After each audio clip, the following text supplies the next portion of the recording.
नमस्कार दोस्तों। आज आपके लिए पेश है पानीपत की आखिरी जंग यानी कि तीसरी लड़ाई। पानीपत की तीसरी लड़ाई भारतीय इतिहास की बेहद महत्वपूर्ण और क्रांतिकारी बदलावों वाली साबित हुई। पानीपत की तीसरी जंग 2050 वर्ष पूर्व 14 जनवरी 1761 को मराठा सेनापति सदाशिव राजभाऊ और अफगान सेनानायक अहमद शाह अब्दाली के बीच हुई। इस समय उत्तर भारत में सिख और दक्षिण में मराठों की शक्ति का ग्राफ तेजी से ऊपर चढ़ रहा था। हालांकि इस दौरान भारत आपसी मतभेदों व निजी स्वार्थों के कारण अस्थिरता का शिकार था और विदेशी आक्रमणकारियों के निशाने पर था। इससे पूर्व नादिर शाह व अहमद शाह अब्दाली कई बार आक्रमण कर चुके थे और भयंकर तबाही के साथ धन धान्य लूट ले जा चुके थे। सन 1747 में अहमद शाह अब्दाली नादिर शाह का उत्तराधिकारी नियुक्त हुआ। अहमद शाह अब्दाली ने अगले ही वर्ष 1748 में भारत पर आक्रमण की शुरुआत कर दी। 23 जनवरी 1756 को चौथा आक्रमण करके उसने कश्मीर और पंजाब, सिंध तथा सरहिंद पर अपना आधिपत्य स्थापना कर लिया। वह अप्रैल 1757 में अपने पुत्र तैमूर शाह को पंजाब का सूबेदार बनाकर स्वदेश लौट गया। इसी बीच तैमूर शाह ने अपने रौब को बरकरार रखते हुए एक सम्मानित सिख का घोर अपमान कर डाला। इससे क्रोधित सिखों ने मराठों के साथ मिलकर अप्रैल 1758 में तैमूर शाह को देश से खदेड़ दिया। जब इस घटना का पता अहमद शाह अब्दाली को लगा तो वह इसका बदला लेने के लिए एक बार फिर भारी सैन्य बल के साथ भारत पर पांचवा आक्रमण करने के लिए धमका। उसने अपने आते ही पुनः पंजाब पर अपना आधिपत्य जमा लिया। इस घटना को मराठों ने अपना अपमान समझा और इसका बदला लेने का संकल्प कर लिया। पंजाब पर कब्जा करने के उपरांत अहमद शाह अब्दाली रूहेला व अवध नवाब के सहयोग से दिल्ली की तरफ अपने कदम बढ़ा दिए। उसने जनवरी 1760 को बारार घाट के नज़दीक दत्ताजी सिंधिया को युद्ध में परास्त करके मौत के घाट उतार दिया। इसके बाद उसने 4 मार्च 1760 को मल्हार राव होलकर व चनकोजी आदि को भी युद्ध में बुरी तरह पराजित कर दिया। मराठा सेनापति सदाशिवराव भाऊ और अफगान सेनानायक अहमद शाह अब्दाली अहमद शाह के निरंतर बढ़ते कदमों को देखते हुए मरा।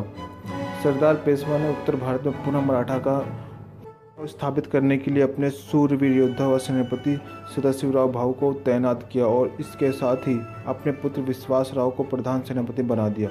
सदाशिवराव भाऊ भारी सैन्य बल के साथ 14 मार्च 1760 को अब्दाली को सबक सिखाने के लिए निकल पड़ा। इस जंग में दोनों तरफ से सैन्य बल में कोई खास अंतर नहीं था। दोनों तरफ विशाल सेना और आधुनिकतम हथियार थे। खबरों के अनुसार सदाशिवराव भाऊ की सेना में 15,000 पैदल सैनिक व 55,000 अश्वारोही सैनिक शामिल थे और उसके पास 200 तोपें भी थी। इसके अलावा उसके सहयोगी योद्धा इब्राहिम गर्दी की सैन्य टुकड़ी में 9,000 पैदल सैनिक और 2,000 कुशल अश्वारोहियों के साथ 40 हल्की तोपें भी थीं। जबकि दूसरी तरफ अहमद शाह अब्दाली की सेना में कुल 38,000 पैदल सैनिक और 42,000 अश्वारोही सैनिक शामिल थे और उसके पास 80 बड़ी तोपें थीं। इसके अलावा अब्दाली की आरक्षित सैन्य टुकड़ी में 24 सैनिक दस्ते, प्रत्येक में 1200 सैनिक यानी 10,000 पैदल बंदूकधारी सैनिक और 2,000 ऊंट सवार सैनिक शामिल थे। इस प्रकार दोनों तरफ भारी सैन्य बल पानीपत की तीसरी लड़ाई में आमने सामने आ खड़ा हुआ। ये पानीपत की आखिरी जंग थी। 14 जनवरी 1761 को सुबह 8 बजे मराठा सेनापति सदाशिवराव भाऊ ने तोपों को भयंकर गर्जना के साथ अहमद शाह अब्दाली का मुंह मोड़ने के लिए धावा बोल दिया। दोनों तरफ के योद्धाओं ने अपने सहयोगियों के साथ सुनियोजित तरीके से अपना रण कौशल दिखाना शुरू कर दिया। देखते ही देखते शुरुआत के 3 घंटे में दोनों तरफ वीर सैनिकों की लाशों के ढेर लग गए। इस दौरान मराठा सेना के 6 दल और अब्दाली सेना के 8,000 सैनिक मौत के आगोश में समा चुके थे। इसके बाद मराठा वीरों ने अफगानी सेना को बुरी तरह धूल चटाना शुरू किया और उसके 3,000 दुर्रानी सैनिकों को मौत के घाट उतार दिया। अब्दाली सेना में मराठा सेना के आतंक का साया बढ़ने लगा, लेकिन दूसरे ही पल अब्दाली व उसके सहयोगियों ने अपने युद्ध की नीति बदल दी और उसने चक्रव्यूह रचकर अपनी आरक्षित सेना के ऊंट सवार सैनिकों के साथ भूख प्यास में व्याकुल हो चुके मराठा सेना पर एकाएक भीषण हमला बोल दिया।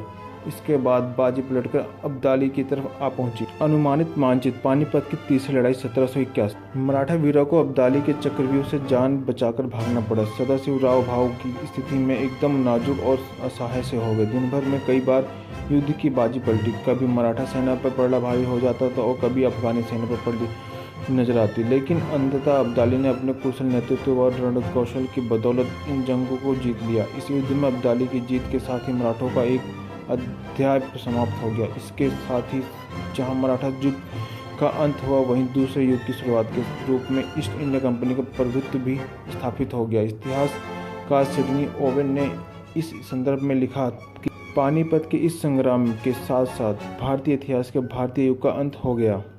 पानीपत के तीसरे संग्राम में भारी हार के बाद सदाशिवराव भाऊ के संदर्भ में कई प्रचलित हैं। पहली किंवदंती यह है कि सदाशिवराव भाऊ पानीपत की इस जंग में शहीद हो गए थे और उसका सिर काटा शरीर 3 दिन बाद लाशों के ढेर में मिला था। दूसरी किंवदंती के अनुसार सदाशिवराव भाऊ ने युद्ध में हार के उपरांत रोहतक जिले के सांगी गांव में आकर शरण ली थी। तीसरी किंवदंती यह है कि भाऊ ने सेनापति जिले में मोई गांव में शरण ली थी और बाद में नाथ संप्रदाय में दक्ष हो गए थे। एक अन्य किंवदंती के अनुसार सदाशिवराव भाऊ ने पानीपत तहसील में यमुना नदी के किनारे भाऊपुर नामक गांव बसाया था। यहाँ पर एक किले के अवशेष भी थे जिसे भाऊ का किला के नाम से जाना जाता था। पानीपत की लड़ाई मराठा विपरीत परिस्थितियों के कारण हारे। इस दौरान दिल्ली और पानीपत के भीषण अकालों ने मराठा वीरों को तोड़ कर रख दिया था। मैदान में हरी घास पर तिनका तक नहीं दिखाई दे रहा था। मजबूरी में पेड़ों की छाल व जड़ों को खोदकर घास के स्थान पर घोड़ों को खिलाने पड़े। सेनापति सदाशिवराव भाऊ भी भूख से जूझने को विवश हो गए और सिर्फ दूध पर ही अस्थिर होकर रह गया। छापामार युद्ध में माहिर मराठा सेना को पानीपत के समतल मैदान में अपनी इस विद्या का प्रयोग करने का भी मौका नहीं मिल पाया। अत्याधुनिक हथियारों और तोपों का मुकाबला लाखों वीरों ने अपनी जान गंवाकर किया। परिस्थितियों और प्रकृति की मार के मराठा वीरों के हिस्से में हार ली।